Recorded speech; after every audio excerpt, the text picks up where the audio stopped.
नमस्कार दोस्तों, स्वागत है आपका हमारे यूट्यूब चैनल रिया स्टडी पॉइंट में। तो फ्रेंड्स, आज का हमारा वीडियो है अर्थशास्त्र यानी इकोनॉमिक्स से related top 25 most IMP question, जो कि आपकी परीक्षा की दृष्टि से बहुत ही महत्वपूर्ण क्वेश्चन है। सारे क्वेश्चन सिलेक्टेड है फ्रेंड्स, जो आपके प्रीवियस एग्जाम में अक्सर पूछे गए हैं और आने वाले एग्जाम के पॉइंट ऑफ व्यू से भी वेरी इंपॉर्टेंट है। तो आप वीडियो में लास्ट तक बने रहे और वीडियो के लास्ट में आपके लिए एक चैलेंजिंग क्वेश्चन है, तो बिना स्किप किए वीडियो को लास्ट तक जरूर देखें। चलिए आज के वीडियो में स्टार्ट करते हैं। आज के वीडियो को फर्स्ट क्वेश्चन लेते हैं फ्रेंड्स। फर्स्ट क्वेश्चन है हमारा, काफी बोर्ड का मुख्यालय कहाँ स्थित है। देखिए फ्रेंड्स, 25 में से आपको जितने का भी राइट आंसर पता है आप कमेंट बॉक्स में जरूर लगाएं और वीडियो के लास्ट में आप अपना स्कोर हमारे साथ शेयर कर सकते हैं कि आपने कितने राइट आंसर दिए हैं।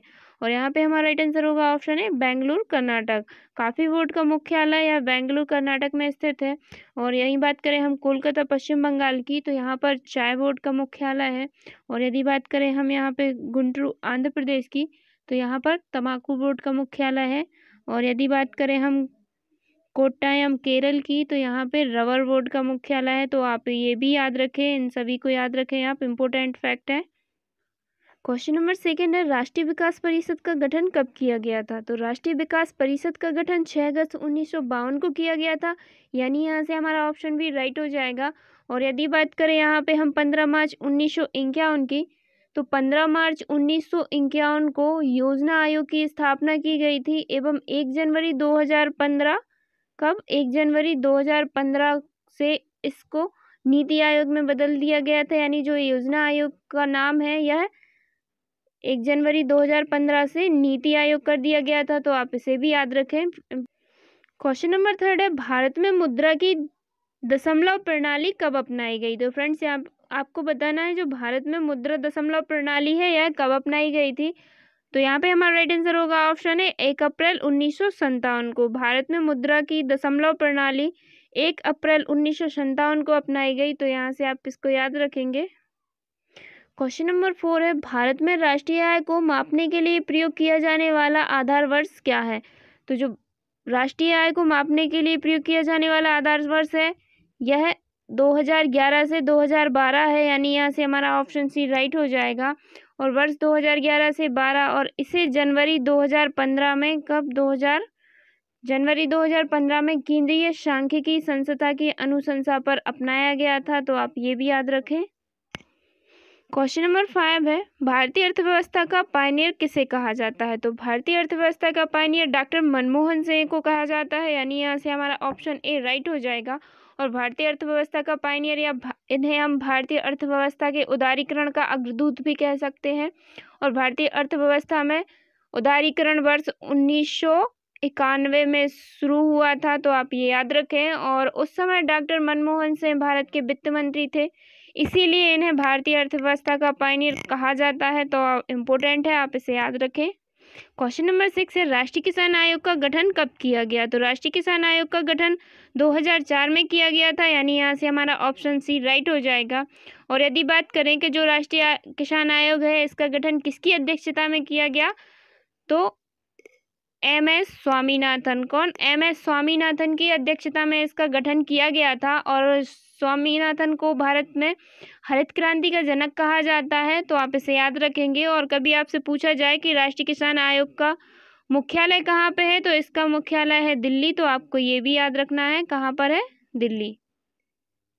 क्वेश्चन नंबर 7 है, भारत में प्रथम पंचवर्षीय योजना कब से शुरू की गई। तो भारत में प्रथम पंचवर्षीय योजना 1 अप्रैल 1951 से शुरू की गई, यानी यहाँ से हमारा ऑप्शन ए राइट हो जाएगा। और 1 अप्रैल 1951 से 1956 तक रही। तो आपको ये भी याद रखना है। और कभी आपसे पूछा जाए कि जो प्रथम पंचवर्षीय योजना है यह किसके मॉडल पर आधारित थी, तो प्रथम पंचवर्षीय योजना हेरोल्ड डोमर मॉडल पर आधारित थी। तो आपको ये याद रखना है। और इसका प्रमुख उद्देश्य था कृषि प्रोडक्शन एवं सिंचाई पर जोर देना। तो आप ये भी याद रखें। क्वेश्चन नंबर 8 है, दूसरी पंचवर्षीय योजना किस मॉडल पर आधारित थी। तो दूसरी पंचवर्षीय योजना महालनोबिस मॉडल पर आधारित थी, यानी यहाँ से हमारा ऑप्शन भी राइट हो जाएगा। और यदि बात करें हम दूसरी पंचवर्षीय योजना के कार्यकाल की, तो इसका कार्यकाल था 1956 से 1961 तक इसका कार्यकाल रहा। और इसमें PC महालनोबिस एक मुख्य सांख्यिकीविद थे। और इन्हीं के जन्म दिवस पर हम प्रत्येक वर्ष राष्ट्रीय सांख्यिकी दिवस मनाते हैं। और कब मनाते हैं? 29 जून को। ये डेट आप याद रखें। सांख्यिकी दिवस है, यह 29 जून को मनाया जाता है, तो आप इसे याद रखें। इम्पोर्टेंट क्वेश्चन नंबर 9 है, किस पंचवर्षीय योजना में भारी उद्योगों पर जोर दिया गया? तो द्वितीय पंचवर्षीय योजना में भारी उद्योगों पर जोर दिया गया, यानी यहाँ से हमारा ऑप्शन बी राइट हो जाएगा। और इसी योजना के दौरान तीन बड़े औद्योगिक संयंत्रों की स्थापना भी की गई। जैसे कि फर्स्ट है भिलाई इस्पात संयंत्र, तो यह सोवियत संघ की सहायता से स्थापित किया गया। और यदि बात करें हम सेकंड नंबर की, तो सेकंड नंबर पर दुर्गापुर इस्पात संयंत्र, जो कि ब्रिटेन की सहायता से स्थापित किया गया था। और थर्ड है राउरकेला इस्पात संयंत्र, तो यह जर्मनी की सहायता से किया गया था। तो आप सबको याद रखें, इम्पोर्टेंट है। क्वेश्चन नंबर 10 है, उत्पादन के 4 कारक हैं। तो उत्पादन के 4 कारक हैं भूमि, श्रम, पूंजी और संगठन, यानी यहाँ से हमारा ऑप्शन ए राइट हो जाएगा। क्वेश्चन नंबर 11 है, मार्केट इकोनॉमी वह है जो, तो देखिए फ्रेंड्स यहाँ पे एक कथन दिया गया है कि मार्केट इकोनॉमी वह है जो सरकारी नियंत्रण से मुक्त, यानी कि यहाँ से हमारा ऑप्शन भी राइट हो जाएगा। और जो सरकारी नियंत्रण से मुक्त किस प्रकार, तो जो मार्केट इकोनॉमी मांग एवं पूर्ति के सिद्धांत पर कार्य करता है, यह सरकार के नियंत्रण से मुक्त होता है। तो यहाँ से आप इसको याद रखेंगे। क्वेश्चन नंबर 12 है, आर्थिक नियोजन जो है यह एक विषय है। तो आपको बताना है फ्रेंड्स कि जो आर्थिक नियोजन है यह किस सूची में रखा गया है, तो यह समवर्ती सूची में रखा गया है, यानी हमारा यहाँ से ऑप्शन सी राइट हो जाएगा। और भारत में आर्थिक नियोजन की अवधारणा रूस से ली गई है, तो आपको ये भी याद रखना है, इम्पोर्टेंट है, कहाँ से ली गई है, रूस से, तो आप इसे याद रखेंगे। क्वेश्चन नंबर 13 है, रखो या निकालो नीति किससे संबंधित है? तो जो रखो या निकालो नीति है यह पूंजीवाद से संबंधित है, तो इसे आप याद रखेंगे।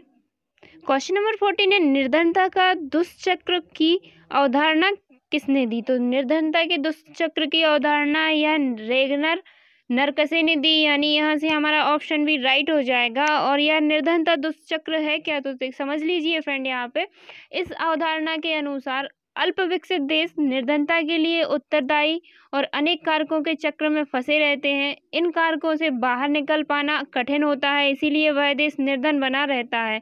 तो यह निर्धनता का दुष्चक्र कहलाता है। और इसकी अवधारणा दी है रेगनर नरकसे ने, तो आप इसको यहाँ से याद रखेंगे। क्वेश्चन नंबर 15 है, किसे प्लास्टिक मनी कहा जाता है? तो जो प्लास्टिक मनी है यह क्रेडिट कार्ड को कहा जाता है, यानी यहाँ से हमारा ऑप्शन भी राइट हो जाएगा। और credit card, debit card, smart card एवं एटीएम आदि को प्लास्टिक मनी कहा जाता है, तो ये इम्पोर्टेंट है, आप इसे याद रखेंगे। क्वेश्चन नंबर 16 है, सिडबी की स्थापना कब की गई? तो सिडबी की स्थापना की गई थी 2 अप्रैल 1990 को। और क्यों की गई, तो यह लघु उद्योग को वित्त प्रदान करने के लिए की गई, यानी यहाँ से हमारा ऑप्शन भी राइट हो जाएगा। यदि आपसे सिडबी की स्थापना पूछे तो 2 अप्रैल 1990, और क्यों की गई, तो यह लघु उद्योगों को वित्त प्रदान करने के लिए की गई। और यदि बात करें हम सिडबी की फुल फॉर्म की, तो सिडबी का फुल फॉर्म है small industrial development bank of India, तो आप इसे याद रखेंगे। क्वेश्चन नंबर 17 है, भारत में कपड़ा मिलों की संख्या सर्वाधिक कहाँ है? तो भारत में कपड़ा मिलों की सर्वाधिक संख्या मुंबई में है, यानी यहाँ से हमारा ऑप्शन सी राइट हो जाएगा। क्वेश्चन नंबर 18 है, किसने कहा आपूर्ति अपनी मांग खुद पैदा करती है? तो यहाँ से हमारा राइट आंसर हो जाएगा ऑप्शन बी जेबी से, तो इसे आप याद रखें। क्वेश्चन नंबर 19 है, किसने साधारण संतुलन सिद्धांत दिया? तो लियोन वलरस ने साधारण संतुलन का सिद्धांत दिया, यानी यहाँ से हमारा ऑप्शन भी राइट हो जाएगा। क्वेश्चन नंबर 20 है, आय और खपत किस प्रकार संबंधित है? तो यहाँ पे हमारा राइट आंसर हो जाएगा ऑप्शन भी सीधे संबंधित है, डायरेक्टली रिलेटेड, क्योंकि सभी आय के आधार पर ही खपत करते हैं, तो आप इसे याद रखेंगे। क्वेश्चन नंबर 21 है, तातीपाका तेल शोधन कारखाना किस राज्य में स्थित है? तो जो तातीपाका तेल शोधन कारखाना है यह आंध्र प्रदेश में स्थित है, यानी यहाँ से हमारा ऑप्शन डी राइट हो जाएगा। क्वेश्चन नंबर 22 है, भारत में प्रथम कृषि गणना कब की गई? तो भारत में प्रथम कृषि गणना 1970 में की गई, यानी यहाँ से हमारा ऑप्शन सी राइट हो जाएगा। और कृषि जनगणना के लिए आधार वर्ष 1970 से 71 रखा गया, और यह जनगणना हर 5 साल में कृषि मंत्रालय द्वारा की जाती है, तो यहाँ से आप इसको याद रखेंगे। क्वेश्चन नंबर 23 है, टेलीफोन नेटवर्क की दृष्टि से भारत का विश्व में कौन सा स्थान है? तो टेलीफोन नेटवर्क की दृष्टि से भारत का विश्व में तीसरा स्थान है, यानी यहाँ से हमारा ऑप्शन सी राइट हो जाएगा। क्वेश्चन नंबर 24 है, भारत के संविधान में बजट को क्या कहा जाता है? तो भारत के संविधान में बजट को वार्षिक बजट स्टेटमेंट कहा जाता है, यानी यहाँ से हमारा ऑप्शन ए है जो राइट हो जाएगा। और अगर बात करें कि भारत में प्रथम बजट किसने पेश किया, तो भारत में प्रथम बजट पेश किया था जेम्स विल्सन ने। और कब किया था? 1860 को। जेम्स विल्सन ने भारत का प्रथम बजट 1860 को पेश किया था। और उस समय जेम्स विल्सन ब्रिटिश सरकार के वित्त मंत्री थे, तो आपको याद रखना है। और इसीलिए जेम्स विल्सन को भारत में बजट प्रणाली का जनक भी कहा जाता है, तो ये फैक्ट भी आप याद रखें। क्वेश्चन नंबर 25 है, विश्वव्यापी महामंदी द ग्रेट डिप्रेशन कब हुई थी? तो जो विश्वव्यापी महामंदी है यह 1929 में हुई थी, यानी यहाँ से हमारा ऑप्शन ए राइट हो जाएगा। और इस महामंदी को दुनिया की सबसे बड़ी घटनाओं में से एक माना जाता है, और इसकी शुरुआत अमेरिका के न्यूयॉर्क शहर से हुई थी। और इसको तीसा की मंदी भी कहा जाता है, तो ये भी आप याद रखें। और यह महामंदी 1929 से 1939 तक, कब तक? 1939 तक चली थी, तो आप ये भी याद रखेंगे। तो फ्रेंड्स, यहाँ पे हमारा वीडियो कंप्लीट होता है। और ये वीडियो का लास्ट चैलेंजिंग क्वेश्चन है, जिसका आंसर आपको कमेंट बॉक्स में कमेंट करके देना होगा। तो आज का चैलेंजिंग क्वेश्चन है आपका, निम्नलिखित में से कौन भारत में गरीबी रेखा का निर्धारण करता है? फ्रेंड्स, आपके सामने 4 ऑप्शन है, इसका जो भी राइट आंसर है आप कमेंट बॉक्स में लगाएं। वीडियो देखने के लिए thank you friends. I hope आपको वीडियो पसंद आया होगा। अगर आपको वीडियो पसंद आया तो इसे लाइक करें, अपने स्टडी ग्रुप फ्रेंड्स के साथ वीडियो को ज़्यादा से ज़्यादा शेयर करें, चैनल को अभी सब्सक्राइब कर लें, बेल आइकन प्रेस जरूर करें ताकि आपको हमारे न्यू वीडियो की नोटिफिकेशन तुरंत मिल सके। चलिए जल्दी मिलते हैं नेक्स्ट वीडियो में न्यू टॉपिक के साथ।